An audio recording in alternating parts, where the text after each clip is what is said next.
So you coming over to our cell meeting tomorrow? There's a town hall meeting about zoning our property. And besides, your cell is illegal. Only by man's law.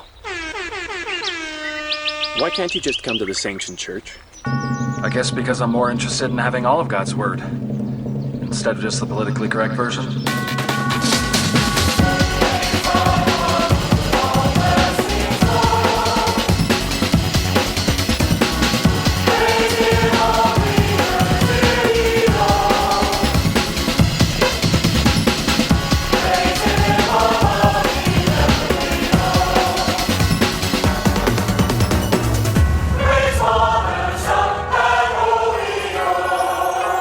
Welcome back to Boys Bible Study. Happy Thanksgiving, everyone. It's our Thanksgiving episode. We've got a slapper of a film for you called Mayflower II, very appropriate for the occasion.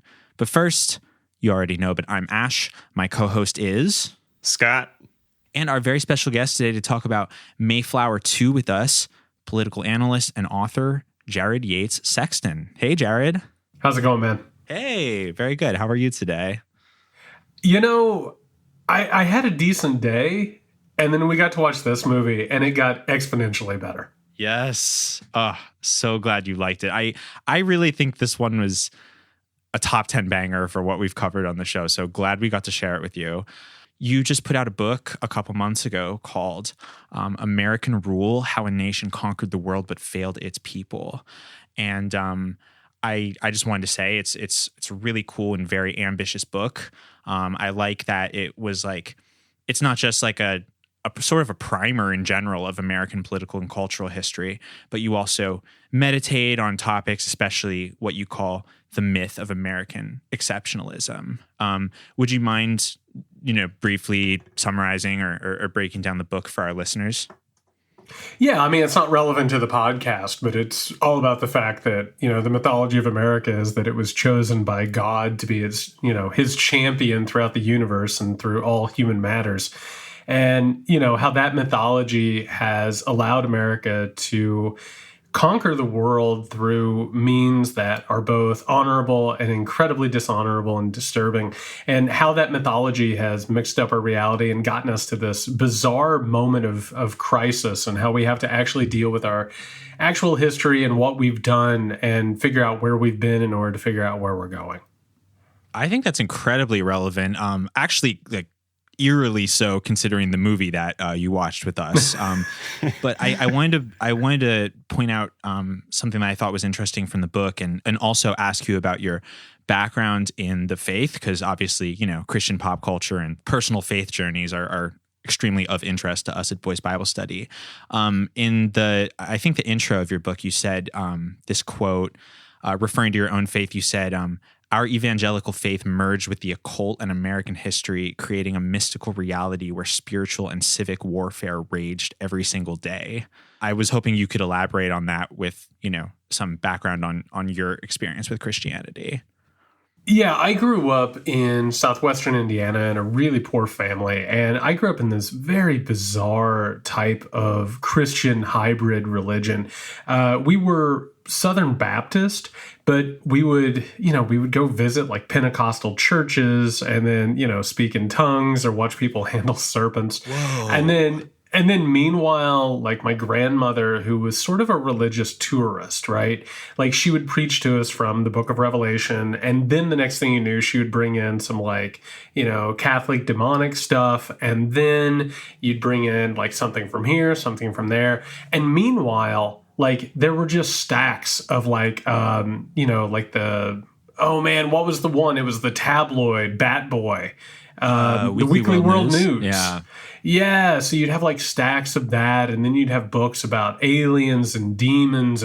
And so basically I was raised up in an environment where, again, America was chosen by God to be the best country in the world, and that America and the evangelical church was constantly fighting a spiritual war against Satan, and that any moment the government might be overtaken by Satan, or Satan might appear in your living room and you'd have to be ready to do battle with him.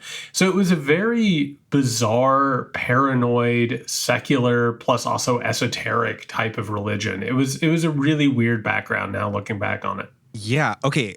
I've always wanted to talk to someone who's experienced a snake handling church. Like, is it wrong to say that I would really like to do that once in my life? Like, yes, don't do that.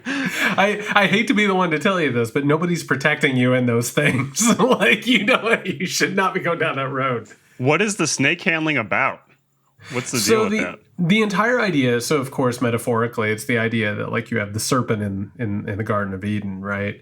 And so that's why it's serpents, but also it's the idea that you do not fear death because you are holy. And it makes it clear that if you are not afraid to handle poisonous objects or poisonous animals, that you are confident that you are actually saved and you are actually protected by God. So it's an expression of personal salvation and how much you actually believe, how much your conviction is that you're actually saved, as opposed to, calling yourself saved or calling yourself a Christian.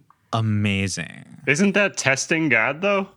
Yes, it absolutely is. And it is, it's absolute madness. But within those realms, it's always like one of those things. And now that we're talking about it, and this is a weird thing that where my head is going, but mostly a lot of these people are impoverished. Right. And in some churches, it would be a matter of how much you were able to tithe or how much you were able to give to the church. And it seems to me now, thinking about it, that this was a way for the impoverished to show that they actually believed without having to hand over the economic means. Oh, wow. That's extremely interesting. I had only heard of snake handling. I didn't actually understand the philosophy behind it. So much to ask you later about that. But I definitely want to make sure that we have plenty of time to discuss this this very dense movie, Mayflower II, by the writer-director team of Greg and Dallas Lammiman. Scott, as our resident curator and like ultra film buff, I was hoping you could give some background of what we know about the Lammimans. Sure. Well, they're a Canadian filmmaking family. Previously on the podcast, we watched the movie Remember, if any of you remember. And it was pretty obviously from the credits like a big family project in general. There were a number of families with many names with the same last name that worked on it. Remember had a budget of about $4,000 Canadian. This is a Canadian film. And this one had $35,000. So Oof. They're working their way up. And you could see it. Oh, yeah. One of our like key points of praise of the film is, well, I mean, we'll have both, praise and criticism about like the use of special effects in the film. But you point out during the film, Jared, and I thought this was spot on, which is like you can see the money that was spent. It seemed like a very efficient use of money. Well, they made a decision, right? In the set pieces, like they were just like, we're going to go into the Marriott downtown. And this over here is a prison on Mars. And this over here, which is the business center, is going to be 15 different locations. And they were not interested in spending money on the actual live action stuff. But I will say that the special effects, and I don't know how you all felt about it, it was very nostalgic for me. It felt like cutscenes in computer games from 1997. 100%. Very, very... maybe a little FMV vibes. Yeah, totally. So, as you can kind of tell based on just some of that very brief exposition, we're dealing with a Christian sci-fi movie here, and a very ambitious one that deals with cosmic themes of space travel, advanced technology, Earth dystopia, and all of this blends together to tell the story of a spaceship called Mayflower II. You can sort of guess thematically where this is going. This is a spaceship that might deliver a new generation of Christians to a place where they could be free from persecution. I did want to point out this film comes in a contemporary tradition of Christian sci-fi and Christian dystopia films. Just for people who've followed our pod, and if you haven't, I hope you might check these other episodes out. But Scott, for me, this film reminded me of Amerigeddon, I would say, the most of the ones we watched, because that's another film that deals with like political unrest leading toward, martial law and apocalypse. Any other films that we covered on this vein? It reminded me a lot of Freedom of Silence as well. Yes, I forgot about that one. And of course, Dallas Lammiman's other movie that we covered, Remember. Can I ask a question? Because I have not seen much Christian sci-fi. And one of the things I picked up on this is like a weird departure from something that I thought was pretty orthodox in terms of Christianity, the apocalypse, the end point of history. In these Christian sci-fi movies with apocalypses and, Book of Revelation style showdowns, do they always escape it or do they overcome it? What's the general feeling on these things? Oh, that's a good question. I would say that normally it's that they escape it, not that they overcome it. Wow. And I feel like that escape tends to be characters that we're introduced to who have the resources to escape it. Like Amerigeddon, which I highly recommend, Jared, is made by, what's that billionaire's name? What's the company he Curves owns, more Gym. importantly? Curves Gym. The owner of Curves Gym. I'm just going to look it up right now to make sure we have that name right for the pod. But because we talked about him before. Gary Heaven. His last name's Heaven. Oh my God. Gary Heaven, the billionaire founder of the Curves brand of gyms, made a couple movies, and he made this movie Amerigeddon, which is essentially about how there's going to be martial law. The government's going to control everything, but it's okay because I have billions of dollars, so I've made a safe house for me and my family, and we will be the only ones who make it. And that's sort of like what separates them. And just sort of like a magical luck of having access to the resources to escape. And that's kind of what happens here as well. I mean, they have a very special spaceship to go to. Which, by the way, it's never explained how they got the spaceship. It's a small Bible group that somehow or another gets like an older spaceship, which is incredible on its merit. And by the way, and for anybody who hasn't watched this and is listening, they also managed to get like a whole host of invisibility cloaks, which is incredible. But one of the things that sticks with me, and again, because I don't have the knowledge of these and the experience with these that you guys do, this idea of escaping the apocalypse is so different from what I've learned in my background in evangelical Christianity, which is that the apocalypse is a battle that you will fight and win in. This escaping is a new thing, and I have some thoughts on it, and I'd be interested to hear what you all think about this, because to me, this is such a shocking development.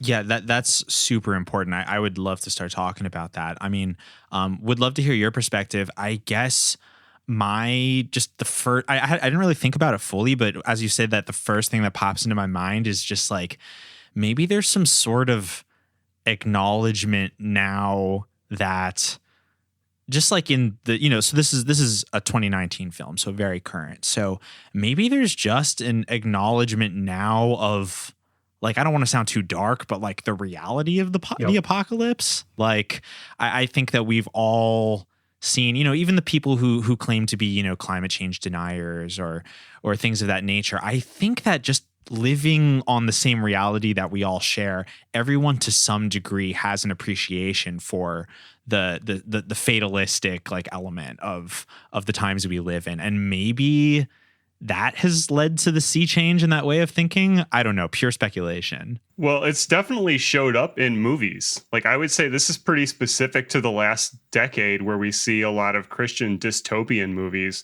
where at least when I was growing up and throughout the 20th century, basically, I guess, to the end of it, I always thought that the apocalypse was right around the corner and that Jesus was going to come back any day.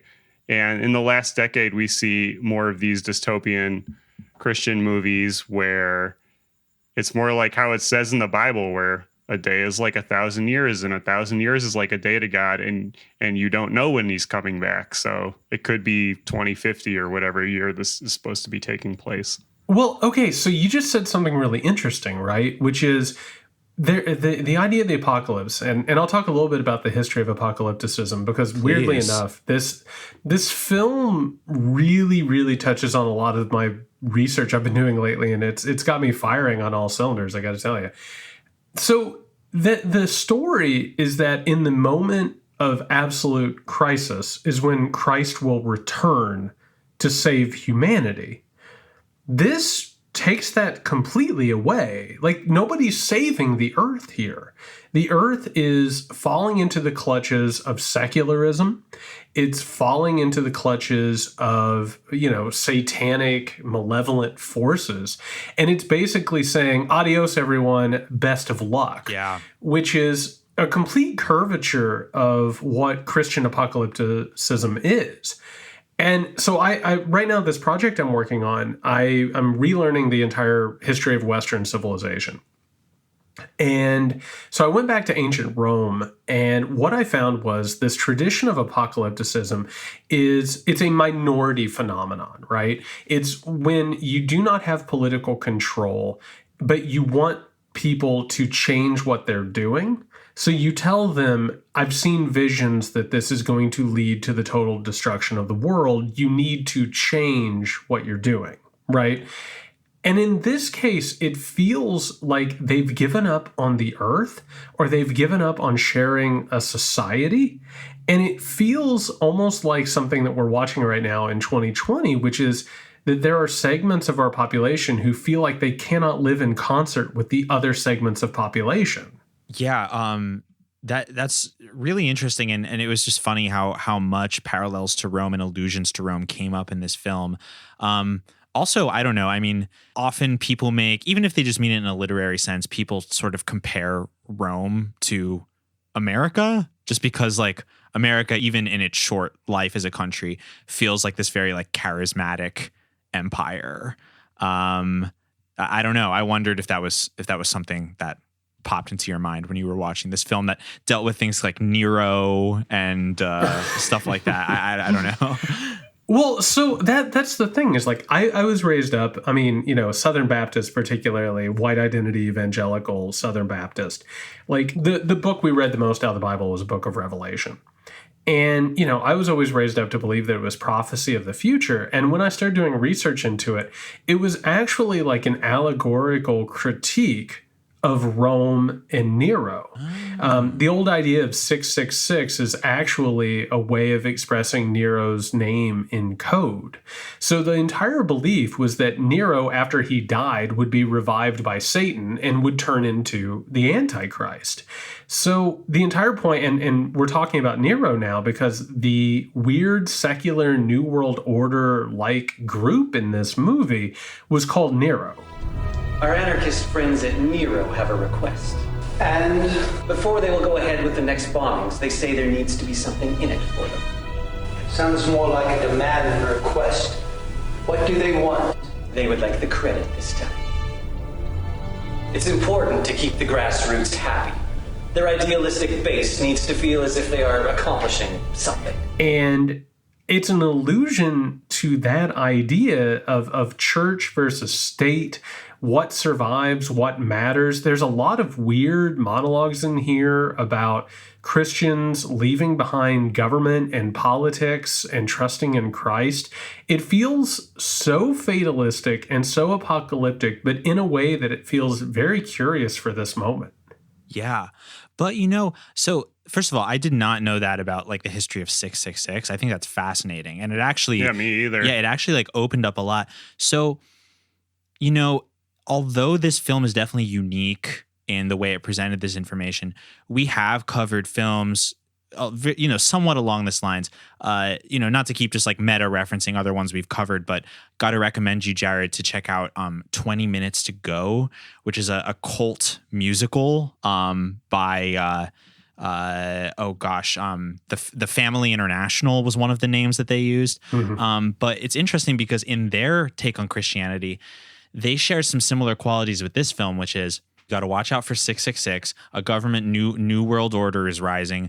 The idea of mass vaccination as a means of government control. In this film, the idea of martial law that will be created by government planned like fake civil unrest. There is a huge fear of that kind of literary antichrist in the way you described Nero, and that's absolutely a huge anxiety of this film as well. No, in the entire thing. So, like, just to give people a quick little background, because this is stuff I didn't know. Because unfortunately, when you're in like these churches, like you're just sort of handed the Bible as if it just appeared out of thin air. Right. You know what I mean? And what you actually find out is that the Book of Revelation was written as a letter to all of these churches in Asia Minor. And it was written in code because, you know, there were the guy who wrote it and all these churches were still subjects to Roman rule. And everyone likes to pretend like the Christians were like totally against Roman rule when in fact they supported it. They just did not want to worship the emperor as a god. And this was a warning to the churches not to worship Nero or any of the emperors as any sort of a god. So in that case, it was about leave politics alone. Don't worry about politics. You worry about religious matters. And in this case, it's about leaving the world behind in totality and going out and finding another world, when I think everybody who's having this conversation right now understands that one of the main tenets of Christianity is that God gave earth to men to use for their own purposes, which is such a bizarre bastardization of scripture and like a weird maneuvering and shifting around. It's a very, very odd type of philosophy at the heart of this movie. It is pretty surprising. They sort of suggest at the end that they could be going back to help people, but then they don't. They're just floating around in space. Right. And the movie starts off with our protagonist getting physically saved before he actually converts to Christianity. So you would think he would be like, oh, that happened to me. I need to help more people.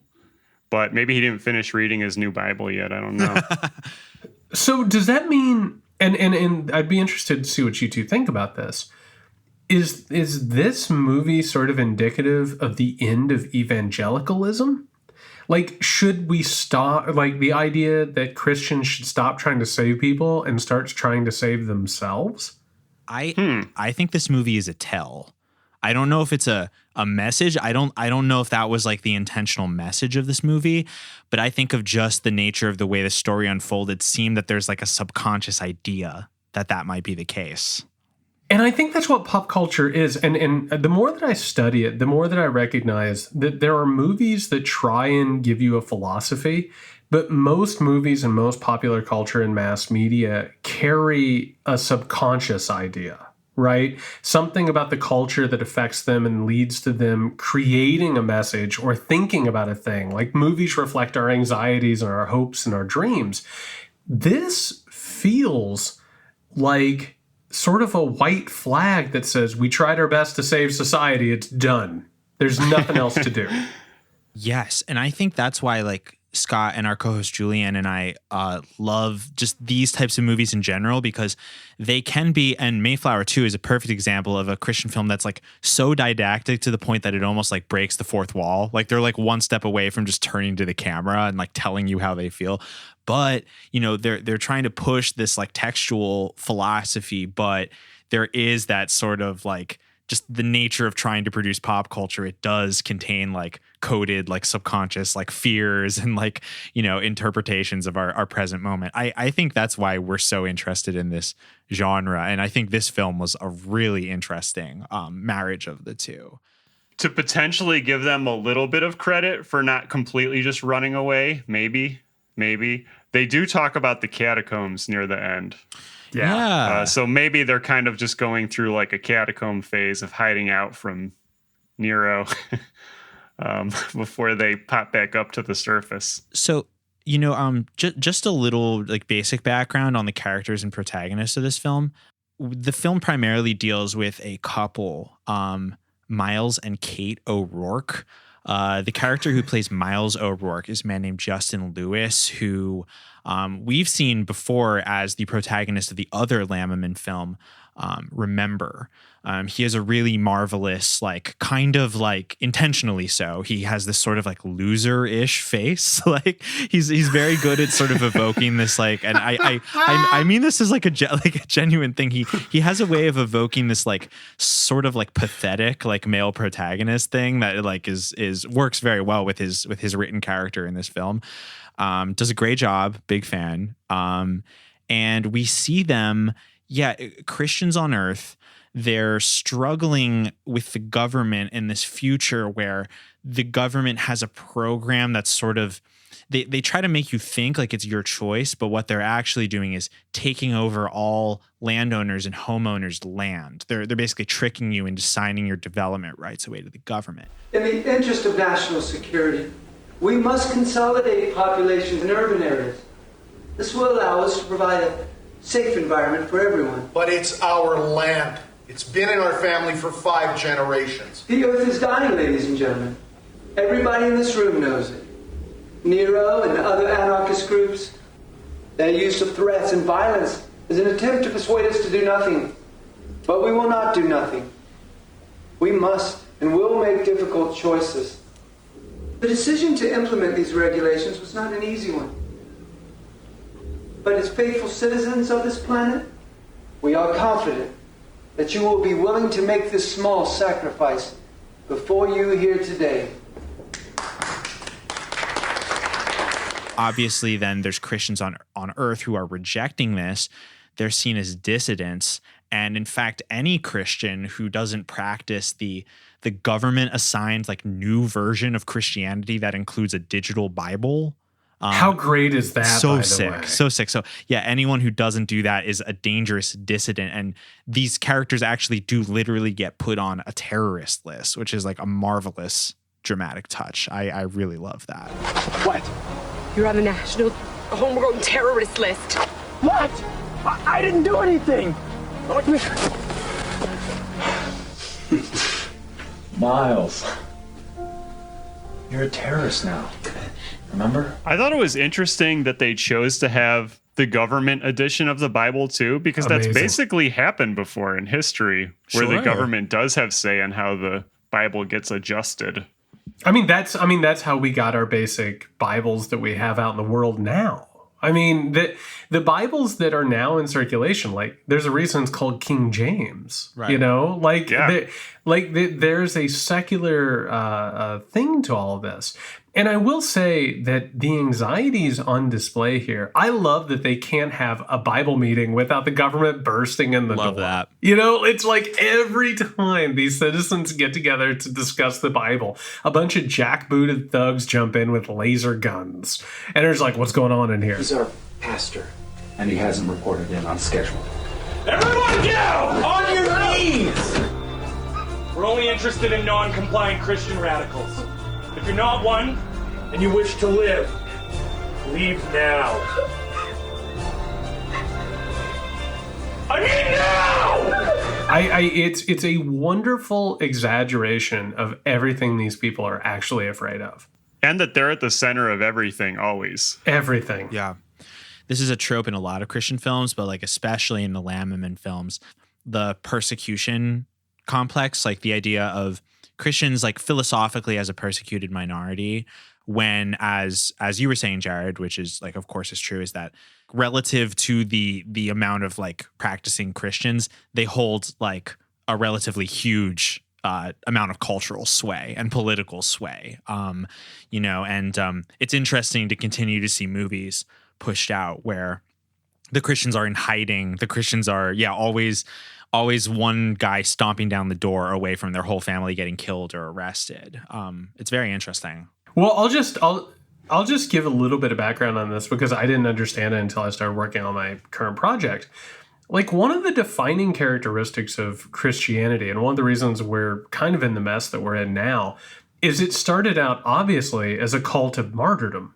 It started out as a persecuted group of people who eventually gained power and never lost their illusion of perceived persecution, which is like a weird thing that has happened over history, but it's pretty much changed all of our history. And what you actually see is when the cult of Christianity was trying to gain power, its adherents were so obsessed with martyrdom that in the ancient Roman Empire, there would be Christians who would go up to their local magistrate or their governor, and they would demand that the governor kill them for their beliefs. That's so fucking sick.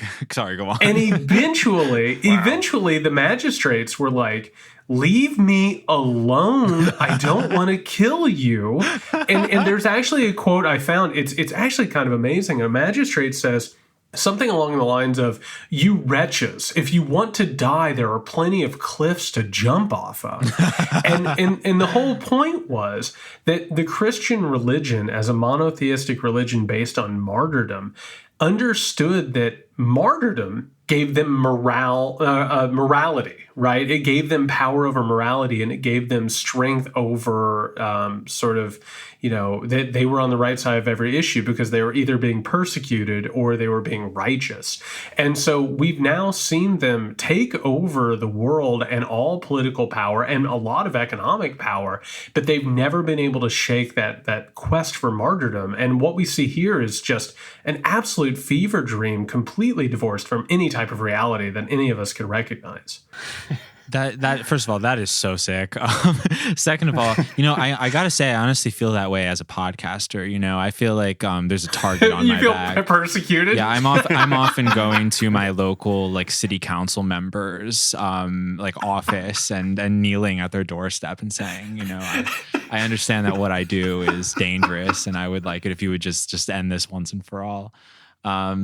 So, being a Christian podcaster, of course, we're all sort of broadcasting from our various spider holes and sleeper cells and stuff like that. It's a very dangerous game we're playing here. And one of them is a podcaster in this, in fact. Love that. Oh, Christ, that's so good. She's podcasting from the ship as it leaves the Earth. I have to journal this. Journal this. This could be a headline podcast. Reality check, Kate. The government's chasing us. You think you're going back to work tomorrow? She's blogging about them leaving the Earth. It's incredible. In some ways, one of the only accurate portrayals of what a human escape from Earth might be like. In weird way, that was so funny about this movie was it was dead on in some real small but eerily accurate ways that I was like, oh my God, I finally see myself in cinema. Incredible. What are some other of our again, because gentle listeners, the idea of us going through this movie, I mean, it would literally take us 4 hours if we just tried to literally just go through event by event. So much happens. So I want to ask all of us, what are some of our favorite plot moments and details from this film that we found particularly inspiring or funny or anything like that? I loved the use of invisibility cloaks in this movie. Oh, so cool. Those are, really cool. And they looked kind of what would you call that material? Basically, how you would dress up to be a ghost for Halloween. Except they actually made you invisible. And one of the things I said this while we were watching it, when they're getting ready to escape the Earth, and I just want to remind everybody of cults that have, expected to leave the Earth on a spaceship that hides behind a comet.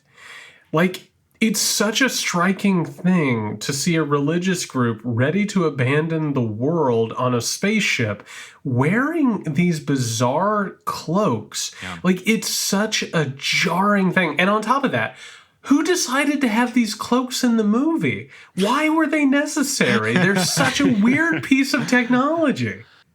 It felt like whoever did the effects just figured out, they saw an After Effects tutorial by accident right before they started making it. It was Dallas, we got to use this. It's so cool. The Lammimans are great at that.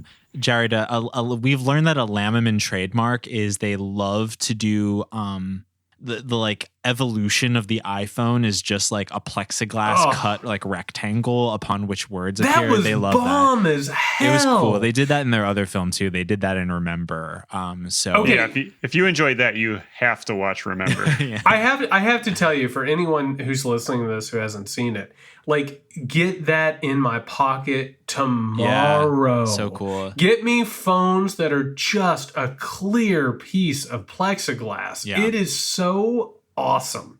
I love that. Yeah, I love most that. Most updated version of the Nero Bible included. Yeah, it's just built in. So I loved, and I mentioned this briefly before, but I think there's a lot more to touch on here, which is one of my favorite tropes of, honestly, not just Christian movies, but a lot of like, outsider, you could say, film in general, where, the movie's made by someone who desperately wants to impress a philosophical point on you. There's a lot of stuff in this movie where, for example, a quote I wrote down that was one of my favorites. I mean, there's like, I could make a top 10 list, but like in the top 10 list, I love the part where the young boy Emmett said, he's just apropos of nothing. He's just sitting on a couch reading a book. And he's like, I'm not having any kids when I grow up. And they're like, Emmett, like what? And he's like, I'm reading my science book. Like there's not enough resources for everyone. Like we're not going to have, I love a character just out of nowhere, just being like, I'm not having any children. This is the right thing to do. I'm not having any kids when I grow up. What are you reading? My science book. The world's population will soon reach a level where we'll not have enough resources to sustain life as we know it. Growth must be checked to avoid this catastrophe. You can't believe everything you read in those books, Emmett. But how could all those scientists be wrong, Dad? There are a lot of scientists that disagree with that book. And what did his comb-over dad tell him? What did he tell him? Those aren't real scientists. Right. It's government propaganda. He says, and I'll be honest, I'm going to remember this movie for the rest of my life. It's a banger. Hell yeah. I really am. I think I'm a changed person after watching this movie. But I'm never going to forget the sequence that you're talking about, because he tells his son, who says there's not enough resources. And by the way, the son is wrong. There are enough resources in the world to sustain our population. Right. The problem is that it's not equally distributed, but that's neither here nor there. Right. The dad then tells him that you could take every human being on the face of the earth and put them into the country of Argentina and give each human, I want to say it's like 100 square miles. But there are so many people. We live in a city, Emmett. But what about out there? Did you know that humans only occupy 3% of the land? And the whole world population could fit into Argentina with over 4,000 square feet per person. My teacher said people... Saying that out loud just made me go colorblind. I don't think I can walk straight after saying that. It's the craziest thing I've ever heard. And meanwhile, and I don't know how you all feel, because you're watching this stuff all the time. I'm a total virgin here. Sure. When I was growing up, we didn't have Christian cinema. Right. I can just hear the filmmaker typing away on Celtics.com and just being like, that's a great line. Absolutely. And just being so proud of themselves for these little soliloquies. It's really incredible. I love that. That's a feature of a lot of films in the genre. The films where you can just, like you said, you can create a mental picture of the writer writing the film. That's always a lovely touch.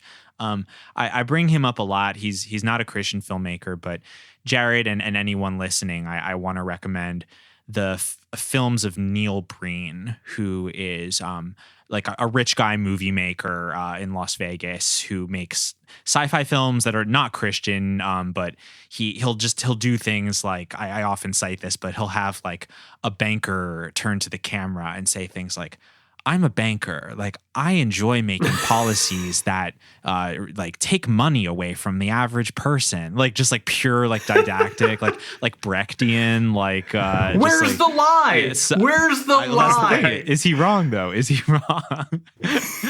But and there's definitely some of that in this as well. Yes, with the main bad guy who's so obviously a bad guy. He's bald and conniving and always has an angry face. Did you by the way, we didn't talk about this while watching it. The main bad guy, who is like the executive of Nero, right? He's carrying out the New World Order plot. And my favorite thing, by the way, is depending upon the scene, he's either in the same room with his subordinates or he's hologramming in to his subordinates. Did you get the feeling with this guy that, like, if he moved to Los Angeles and got himself an acting coach, he could be an actor? He actually could be. Oh, yeah. Yeah, I think so. Totally. I'm actually trying to figure out. I'm looking at IMDb. I genuinely cannot remember the character's name and who played him. I'm curious to know. Me either at all. I'm curious. No, I don't think he had a name. I don't think he ever got called. Which is interesting because he could have. He really stole the show in many ways. Him and the executive on Mars. Yes, she was great. Her name, she was incredible. Her character's name, I remember. Her name is Tasha Cousins. The actress who portrayed her is called Tree Browning. Wow. She's been in basically other Lammiman stuff. She was in My Grandpa Detective, which is another Lammiman film. Which I haven't. That we will get to. We will get to. We pledged. My Grandpa Detective. Is that one's Christian, right? Yeah. Okay, yeah, it's Christian. We've acquired so many films that like they're always on the margins of like we're gonna get to that one next. And like My Grandpa Detective has been on our short list for a while. It's another Lammiman joint. Can I ask a personal favor? Yeah, sure. When you do My Grandpa Detective, can I please come back on? Oh, can my gosh, I watch absolutely. My Grandpa Detective with you? Because Jeez. I want nothing more in the world than to watch a movie called My Grandpa Detective. No, yeah, we'll have you back. You got it. Yeah, you can see how the Lammimans. We'll have since you now have a background in the work of the Lammimans, and I believe their production company is called Movie Maker Productions. You'll now have a background in that, so we can talk about how they use that magic Lammiman touch to. I've heard rumors that My Grandpa Detective is kooky, crazy fun. It could be. We'll see. We'll evaluate that for ourselves. But yeah, it seems to me, just to what you were saying about like that particular actor, like having a career, like, some of the people in this are pretty good. But it seems like almost everyone is like their acting roles are in this production company. Like these are people who were local to the filmmakers. And for most of them, I haven't clicked through everybody's name in the cast, but for most of these people, it doesn't seem like they're acting in other stuff. So these are mostly amateur actors, which is cool. I mean, a lot of them really work hard, Yeah, totally. And similarly with his movie Remember, it seemed like they probably had a lot of members of his local church involved, which I think happens with a lot of the movies that we cover that are lower budget. Totally. Some other, scrolling through my notes here, just some other quotes and moments. I love the part where, so after the militarized forces break into the Bible study, they notice that there's one family with like 8 kids or something. Oh. And the police person says to the family, word for word, "We'll be keeping a close eye on you and your unsustainable family." And their kids are dressed like little sailors. It's pretty cute. A little bit of that Scientology flourish. I love that. Yeah.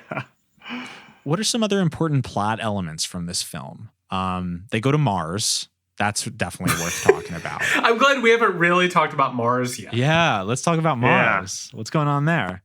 Our protagonist couple escapes on the Mayflower II, the ship, to Mars. They're in space for 2 weeks together doing, we don't really know what. We were hoping that would be a fun little, like, I'm so bored and like, what are they doing in space kind of drama moment, but didn't really get that. It went by pretty fast, which is interesting considering that a lot of the faster paced parts of the movies go by really slowly.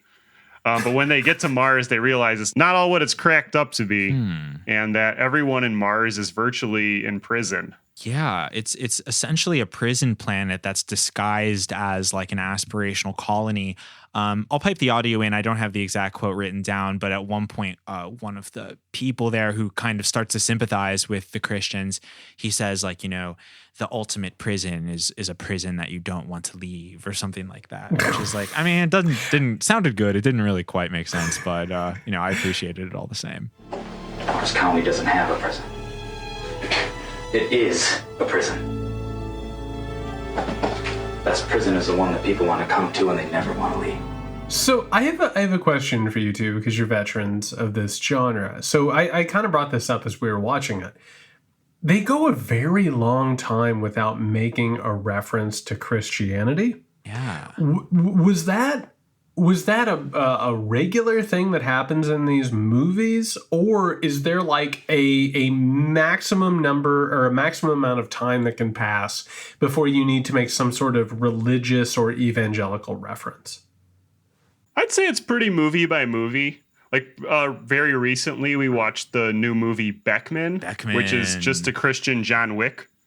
And they go, time out, what? Okay, like literally, it's like directly cribbed from John Wick to the point where there's like a shadowy assassin thing. Yeah, I'm putting this on my list. Beckman, yeah. It's a Christian John Wick. Absolutely. Yes. To the point that Universal Studios is distributing it, which is a crazy thing with modern Christian movies. A lot of big time studios are distributing these things now. Oh, it's the guy from God's Not Dead. Yeah. Yeah, David A.R. White. He's a absolute king in our universe. William Baldwin's in this. Oh yeah. Yep. Well, I know what I'm doing this weekend, fellas. And to anyone tuning in new to our show, actually, just a couple weeks ago, we did our exclusive review of Beckman, one of the most anticipated releases of 2020. But to what Scott was saying, yeah, it's very movie by movie. My personal taste, just like as a Christian movie consumer, is I tend to like the films that are heavier in the scripture, in the dogma. I tend to prefer those rather than the ones that try to be like, hey, this is almost not a Christian film, right? You're just enjoying this like a normal film, right? But it's Christian. I find that those tend to, not all the time, but they can tend to fall flat. The parts I enjoyed the most about, sorry, go on, Scott. Just the thing is, you can't be a fence walker. Choose a side. Yes, right? Thank you. Finally, someone said it.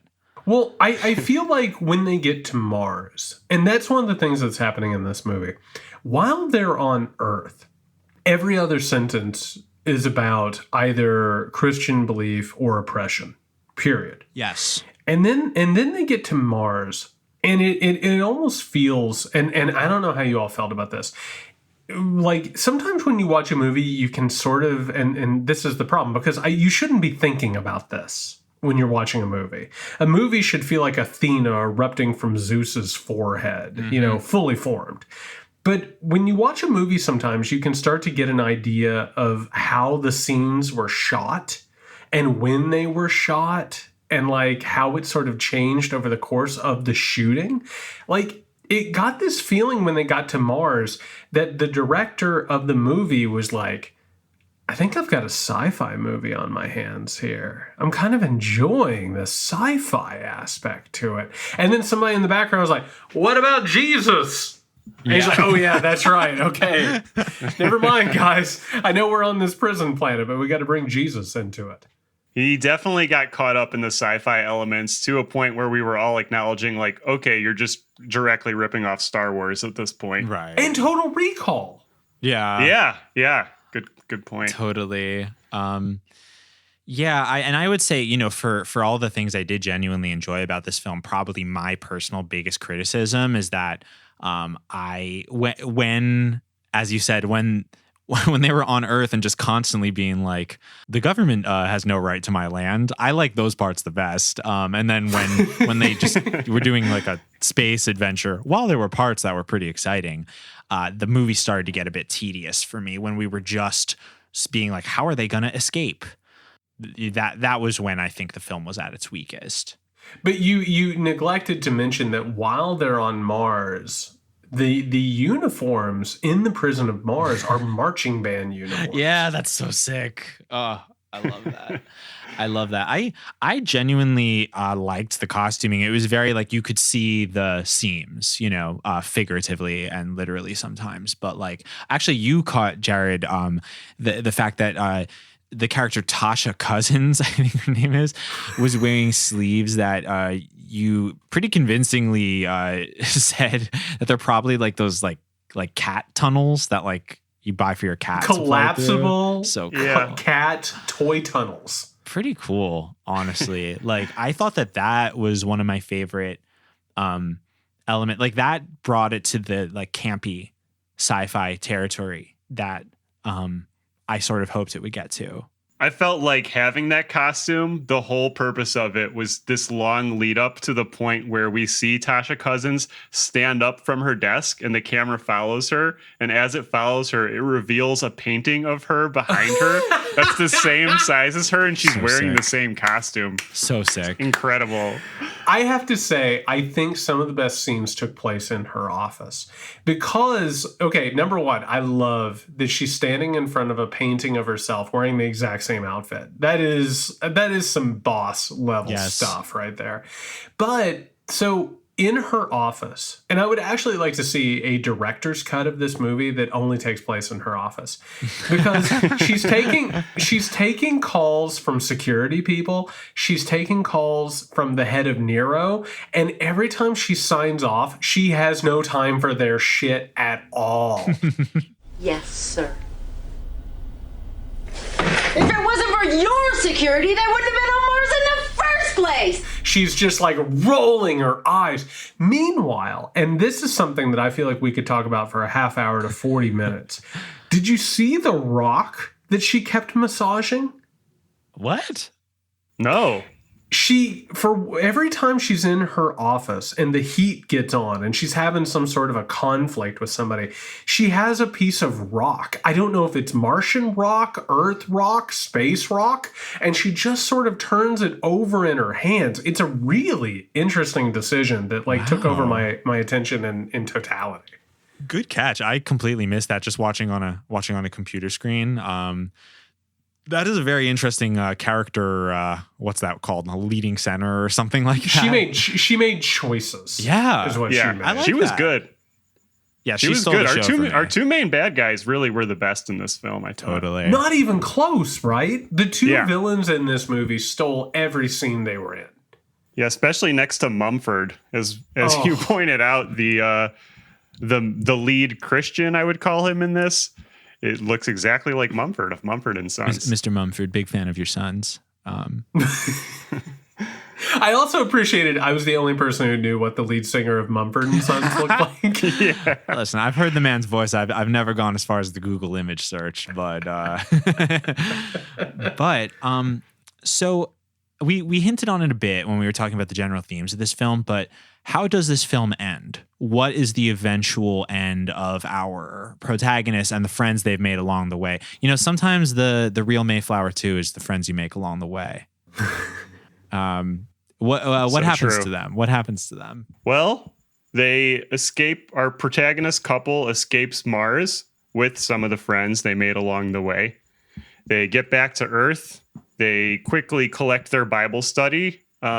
There's some bumps along the way. They meet the big bad again and kind of had a weird standoff that I really don't understand how they got out of it. I don't think the director could explain it either. But they get out of it and they hop back in the spaceship and they take off to nowhere because they know they can't go back to Mars. The end. Yeah. I have to say my favorite moment maybe of the movie is as they are leaving the planet Earth for the last time. They can't go to Mars. They have nowhere else to go. Somebody says, "Where are we going to go?" And somebody says, "Well, God will find a place for us." At which point our main protagonist says, "We'll need supplies eventually." Where to, sir? There is nowhere to go. God will provide a way. We will go back. We'll eventually need supplies. Which is just, I mean, he's not wrong. No, he's really not wrong. The movie leads us to believe, and this is what I walked away from it, and what I'm going to be thinking about for the next couple of days, I think. I think the movie, without meaning to, basically says that we can leave behind secular society and we can find something else. Like, the answer is not apparent, but the answer will eventually reveal itself, right. Which, by the way, is complete BS. Like, that's not true. That's not how any of this works. But the movie leaves on the note that you can leave Earth behind, you can leave climate disaster behind, you can leave society and politics behind, and you'll figure something out, which, to me, and I don't know how you fellas feel about it, it feels not just absurd, but it actually feels kind of dangerous, to be honest. Like, it feels a little bit irresponsible. Right. Yeah. And very reactive, not proactive at all. Yeah, I almost thought I agree with that. I have to say my initial emotional impression was like, so, the final image we get is like literally the Mayflower II aimlessly floating in space. Like, philosophically, I agree with you that there's something like kind of disturbing about the conclusion they end on, but like imagistically, oh, it's beautiful. Yeah, but also it's just so like futile and like kind of sad, and like it reminded me of like a Samuel Beckett play or something. It was just like, well, I guess we've done what we needed to do. We escaped everything. We're just going to float in a void. Until we die, or until we, hopefully we can find food somewhere. Like, they've resigned themselves. It was really bleak. It was very bleak. Like saying God will provide as you're leaving the earth that he gave to you. Yeah. Well, okay, so I hate to get deep in the weeds because I know we're late in the podcast. No, go there. Because this is something I think about all the time, right? Which is the idea of faith and the idea of an all-powerful, omnipotent God. So the idea is that God will provide mammon, right? Like, eventually at some point, like, sustenance will rain down upon your rocket ship. But if God wanted you to succeed, wouldn't he have just fixed the earth before you had to rocket out of there? Like, it's such a bizarre Augustian, like trying to work around the idea of evil and loss and failure. Because when I watch the end of that, and maybe this has to do with me leaving the evangelical womb, but I see that ship drifting off, and I imagine like 4 weeks from now, them dying from like dehydration and starvation. 100%. Yeah, I True agree. Martyrs. Yeah, really. Yeah. Yeah, it was interesting how the final tone of the movie was, very resolute and triumphant, but that contrasting with the reality of the fictional story that they described, that was like their fantasy of what might happen, was like a very sad and stark contrast. Yeah, and remember, they flee society as well, but they're still on Earth. Yeah. Yeah, they have in that movie, they sort of end up in this like mountain clearing that somehow the government can't find them in, and it's very lovely. And there is an idea of the promise of Earth and the idea of family and community. But this one, no, this one is very bleak. It is, and I think it's supposed to be uplifting. And in that case, so like, okay, again, and I know we're getting deep in the weeds here, but you're a director. You wrote the script. Yeah. Wouldn't you, in the last, just, I don't know, take 30 seconds, wouldn't you show them finding like a new planet? Yeah. Or a Garden of Eden or something? Like, because this seems like martyrdom is the end result. It's not some sort of a hope. It's not some sort of divine plan. The idea is you're going to die for your faith. Like, it feels like a very bizarre directorial decision. So bizarre. And I think of, the story of the Mayflower, which of course in its like gross simplified form is like a huge American legend. You said they're going to find Plymouth Rock. Right. Yeah. And who knows, maybe they have a Mayflower II in the works. Yeah. it's altogether possible with where they left us. Yeah, I guess I don't know. Maybe in my mind, the movie would have been stronger if it were an escape from Earth message and there was a clear promise of a planet, but they really did everything and made their Mars destination like actually a trap, which, you know, put them in this like strange limbo scenario. I don't know. Maybe narratively it would have been simpler and stronger if that were the case. But they made decisions, as you say, and they did a lot. And God bless them, I say. Godspeed, and God bless to all the voyagers of the Mayflower II. With that being said, before we give it our final official Boys Bible Study rating, any final thoughts or moments that we did not get to discuss? Well, one thing I noticed when I was looking up the budget of this movie, which again was 35,000 Canadian dollars, the first thing that came up when I looked at Mayflower II budget was a replica ship of the Mayflower called Mayflower II that they spent $11 million to make. All right, so let's go. Kind of crazy. They could have just hired the Lammymans to digitally make one. It would have looked just as good. 11 million? Yes. That's so sick. There are people sleeping on the street tonight. That's incredible. Yes, and that was finished this year in 2020. Well, that's really cool. My new dream is now to catch coronavirus on the maiden voyage of the Mayflower II. This is my 2021 goals. I think that's where the coronavirus started. It was on the Mayflower, actually. I have to tell you, like, my mind is buzzing. It feels like I have drank an entire, like, 24-pack of Coke. And I'm going to sign off from here. I'm going to get a decent night's sleep. But this movie has made me really interested in what I'm going to term very prematurely Christian pessimism. And I am going to jump into this with both feet tomorrow to figure out whether or not apocalypticism and Christian evangelical prophecy has moved away from the idea that the earth is salvageable. Because this is a fascinating thing that you have exposed me to. I'm so glad you think so, and thanks for joining. And certainly on Team Boys Bible Study, we look forward to any data you find. We're happy to supplement as these movies keep coming out. We'll keep you abreast on them. And I think that's a really, really interesting point you brought up too, Jared, because recently a friend of mine was talking to one of their old high school friends who I also went to school with but didn't really know. And she's very conservative, but a very smart person as well. She has a PhD and is just very well educated and knowledgeable. And her take on the current state of the world is that we can't do anything about climate change. That's over. Don't even worry about it. We just have to focus on saving the economy. Okay. Which is just so bleak. And I think it fits within that pessimistic outlook that you're talking about, because to me, the economy is just completely made up. It's whatever we want it to be. The earth is all that we actually have. Game. Right. It's a confidence game. Yeah.